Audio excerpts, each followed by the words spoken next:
మావోయిస్టులకు, భద్రతా బలగాలకి 2 వర్గాలకు మధ్య ఒక యుద్ధ వాతావరణం, ఒక టెన్షన్ వాతావరణం అయితే నెలకొన్నది. ఒకవైపు మేము చర్చలకు సిద్ధం, శాంతి చర్చలు జరపండి అని చెప్పేసి మావోయిస్టులు లేఖలు విడుదల చేస్తా ఉంటే, మరోవైపు బలగాలు మాత్రం అడవులన్నీ కూడా జల్లెడబడతా ఉన్నాయి ఆపరేషన్ కగార్ పేరుతోటి. మరి శాంతి చర్చలు జరపాలి, కాల్పులు ఆపాలి, శాంతి చర్చలు జరపాలి అని చెప్పేసి ప్రజా సంఘాలు, మేధావులు, పౌర హక్కుల సంఘం సంబంధించి అయితే ఒక డిమాండ్ అయితే చేస్తా ఉన్నారు, కోరుతా ఉన్నారు కేంద్ర ప్రభుత్వాన్ని. ఇదే విషయం మీద మనతో మాట్లాడడానికి జస్టిస్ చంద్రకుమార్ గారు ఉన్నారు.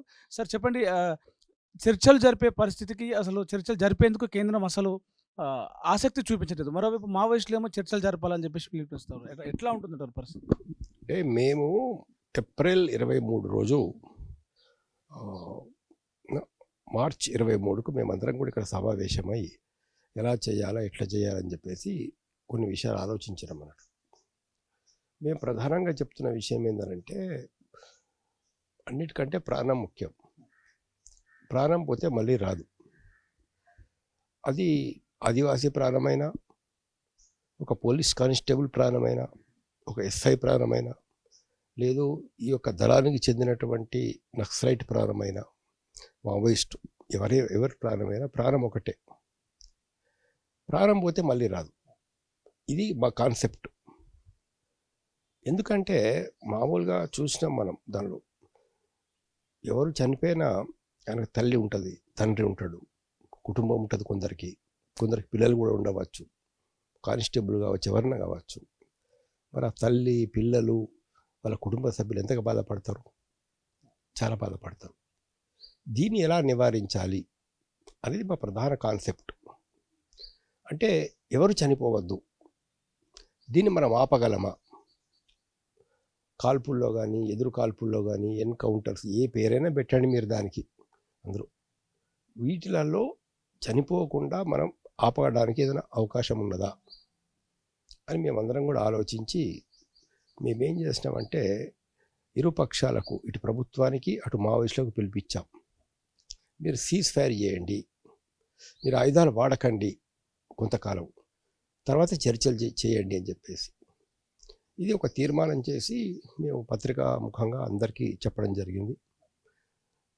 దానికి మావోయిస్టులు స్పందించి వాళ్ళు ఏమని చెప్పారంటే, కొంత అనుకూలమైన వాతావరణం కనుక కల్పించినట్లయితే మాకు, అంటే మేమందరం కలుసుకోవడానికి, మాట్లాడడానికి, మేము చర్చలు జరపడానికి అనుకూలమైన వాతావరణం కనుక ఉన్నట్లయితే మేము అంతవరకు సీజ్ ఫైర్ చేస్తాము, అంతవరకు ఆయుధాలు వాడము అని చెప్పేసి వాళ్ళు చెప్పారు. కేంద్రం ఏమో బలగాలు మాత్రం ముందుకే వెళ్తా ఉన్నాయి. అసలు శాంతి చర్చలు అనే కాన్సెప్ట్కి ఏమాత్రం ఆసక్తి చూపించట్లేదు. అసలు దాన్ని ఎట్లా అర్థం చేసుకోవచ్చు? అదే దీని తర్వాత ఏదైతే ఉందో, మేము ప్రధానమంత్రికి, హోంశాఖ మంత్రి అమిత్ షా గారికి, కిషన్ రెడ్డి గారికి, బండి సంజయ్ గారికి, ప్రతి ఒక్కరికి కూడా మేము పిటిషన్స్ పంపించాం, అందులో మెమోరాండం పంపించాం. ఇక్కడ మన ముఖ్యమంత్రి రేవంత్ రెడ్డి గారికి, దాదాపు అందరు ముఖ్యమంత్రులకు, అన్ని పార్టీల అధ్యక్షులకు కూడా మేము మెసేజెస్ ఇది పంపించడం జరిగింది అన్నట్టు. సరే, కొంతమంది స్పందించారు. అయితే కేంద్రం నుంచి మాకు ఇంతవరకు స్పందన రాలే. కేంద్రం నుంచి స్పందన రాలేదు. మళ్ళీ ఒకవైపు ఏదో కగార్ ఆపరేషన్ కొనసాగుతున్నది. బలగాలు అన్నీ కర్రగుట్ట చుట్టుముట్టి పైకి వెళ్ళడానికి వాళ్ళు ప్రయత్నం చేస్తున్నారు.